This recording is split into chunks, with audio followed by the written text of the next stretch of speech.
Il fabrique ses anticorps pour se défendre et pour renforcer son immunité. On a longuement entendu parler du zinc et l'effet de l'immunité d'hier, non? C'est recommandé de donner le sein pendant les cycles féminins.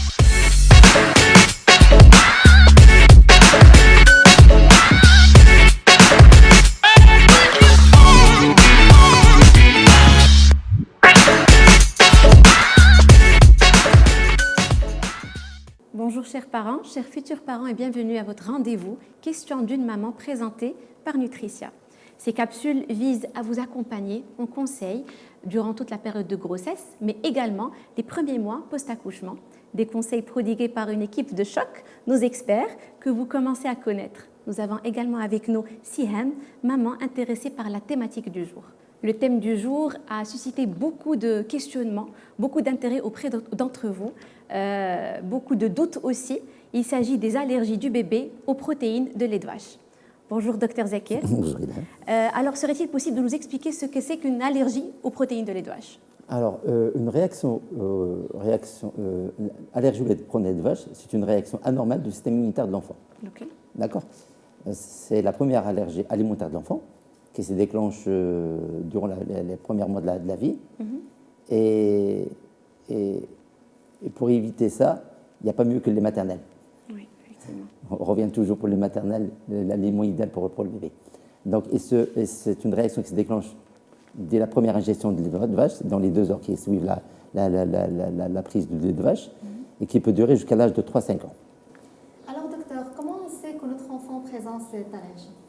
En général, la maman nous apporte le diagnostic en plateau d'or, voilà, ou le pour la première fois, ou dans une réaction cutanée, qui donne une diarrhée, ou il a fait le malaise, parfois même, il devient pâle. Donc on distingue 2 tableaux.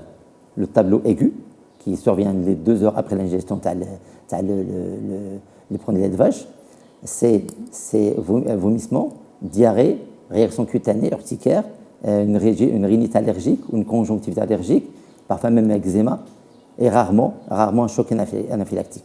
Ou bien un tableau qui est un petit peu tardif, chronique, c'est la non-prise du poids, l'irritabilité de l'enfant qui devient irritable, c'est des coliques. Dans la dernière capsule, on a précisé sur les coliques et les régurgitations. Il faut y penser à l'allergie au lait de vache, les enfants qui régurgitent, les enfants qui présentent des coliques, il faut y penser, d'accord. Parfois des rectorragies, c'est-à-dire c'est du sang par les selles, et parfois même une crise d'asthme. Donc, une fois qu'on a suspecté l'allergie au produit de lait de vache, on passe à ce qu'on appelle les examens biologiques, ce qu'on appelle les tests cutanés, les briques tests. On fait une petite goutte de lait sur le dos de l'enfant, on va avoir une réaction. C'est une réaction ou pas. Ce qu'on appelle, s'il est positif, et on fait parfois le dosage de ce qu'on appelle les IgGE spécifiques, s'ils sont positifs avec le tableau clinique, c'est l'éviction de lait qui contient le produit de lait de vache et on passe à un lait spécial. Parfois, et rarement, on a le tableau clinique qui est complet, mais la biologie elle est parfois négative, ou bien le test est douteux. Dans ces cas-là, on arrête le lait qui contient le produit de lait de vache et on donne un lait spécial et on attend un petit peu, on donne ce lait pour voir, c'est ce qu'on appelle le test de provocation, sous surveillance médicale. Sous la surveillance médicale, d'accord. Il faut savoir aussi que parfois, la maman qui donne le sein peut faire passer un petit peu les produits de vache à travers le sein. Donc, on dit à la maman d'arrêter tout produit laitier, ses dérivés, et de supplémentation, on fait une petite supplémentation par le calcium, d'accord. Il faut savoir que l'enfant qui présente une allergie au produit de lait de vache peut avoir une réaction allergique au lait de soja, ou bien de brebis, ou bien de chèvre. Il faut savoir que ces enfants, parfois, ils présentent, dans 30% des cas, présentent une allergie à la viande. Merci docteur. Mehdi, j'aurais besoin d'une clarification. C'est quoi la différence entre une intolérance au lactose et une allergie aux protéines de lait de vache? Alors, une allergie aux protéines de lait de vache, contrairement à une intolérance au lactose, peut avoir des conséquences assez graves sur un enfant. Ça peut aller jusqu'à, comme l'a dit Dr Zakir tout à l'heure, un choc anaphylactique. C'est quoi un choc anaphylactique? C'est une réaction allergique démesurée où les branches, c'est-à-dire les poumons d'Yana, quittent d'eau. Et là, malheureusement, on peut voir notre enfant devant nous suffoquer jusqu'à la mort. Et ça peut être très tragique. Donc, faut pas ما نضحكوش مع هذه القضية. Si notre enfant est allergique, attention. c'est une éviction totale du lait de vache et de tous les produits qui contiennent du lait de vache. Lait infantile, fromage, yaourt, etc., etc. Ça peut être des préparations parce que ça peut être assez dramatique. Et Dima, si mon enfant il a une allergie aux protéines de lait de vache, il y a un petit stylet d'adrénaline. Oui. Au cas où avec le choc anaphylactique, pour justement le soulager et lui sauver la vie tout simplement. Alors qu'une intolérance au lactose, le lactose c'est quoi? C'est scar ديال الحليب. C'est un sucre naturel qui est présent dans le lait que notre corps ne digère pas parce que avec l'enzyme de lactase elle est déficiente ou donc il ne digère pas.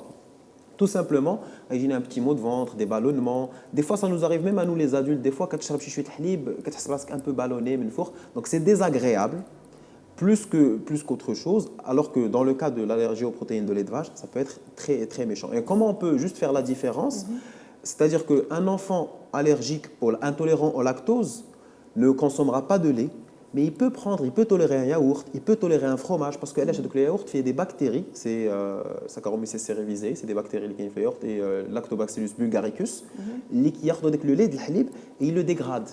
Oui. Donc, il le simplifie. Donc, notre corps, avec le lait qui est prédigéré. Donc, c'est là où on peut avoir la différence. Et le fromage, dans le cas d'Yellow, c'est un fromage qui est généralement maturé. C'est plusieurs mois. Donc, avec le lactose d'Yellow qui il a été dégradé grandement par les bactéries normalement présentes dans le lait. Les bactéries, c'est normal. Okay? Et elles sont bonnes pour la santé. Donc, c'est là où on peut savoir la différence s'il n'y a pas de signes cutanés ou de symptômes, on va dire, cliniques. Donc, là, c'est l'éviction pour une personne, je le dis et je le redis, allergique aux protéines de lait de vache, c'est l'éviction totale jusqu'à l'âge de généralement 3-5 ans. Elle disparaît, qui est normal, normal, etc., etc. Donc, et l'intolérance au lactose, c'est des effets, on va dire, désagréables plus qu'autre chose. D'accord. Qui peuvent durer aussi? Qui peuvent durer à ce moment-là jusqu'à l'âge adulte. Et on peut voir des personnes qui ne digèrent pas vraiment les produits laitiers qui contiennent du lactose. Parfait. Et parfois, il faut faire attention. On prend des produits pour laver le corps d'un bébé ou le shampoing qui contiennent des produits de lait de vache. Donc, il faut bien faire attention. Parfois, on se demande pourquoi mon petit fait une réaction d'eczéma sur le corps, alors que la solution, c'est facile d'arrêter ces produits-là. D'accord ? Et un enfant qui présente une allergie au produit de lait de vache, la solution, c'est de passer un lait spécial, qu'on appelle un hydrolysat de lait de produit de vache. C'est un lait sur prescription médicale. Et parfois même, parfois des enfants qui sont allergiques à ce lait qui s'appelle l'hydrolysat. On passe à un lait qui est dans la molécule, la taille est plus petite, qui peut traverser la barrière, ce qu'on appelle les acides aminés. Parfait. L'hydrolysat, c'est justement, je veux bien rebondir. L'hydrolysat, c'est quoi? En fait, ça, on prend la protéine du lait de vache, prédigérée. on la prédigère, et les acides aminés, c'est vraiment la plus petite molécule qui compose les protéines. Donc, c'est le lait normal, qui est l'hydrolysat, ou encore plus qui est les acides aminés, pour justement garantir des protéines à cet enfant. Merci Mehdi. Avec grand plaisir. Docteur Zakir, C'est un merci. devoir. Merci à toi Siham pour ta présence. Merci à vous. Sujet très sensible, très intéressant. J'ai personnellement beaucoup appris. J'espère de même pour vous. Il est justement très difficile de répondre à tous les points en si peu de temps. Je vous invite à laisser vos questions en commentaire et je vous dis à très vite, toujours avec notre équipe de choc.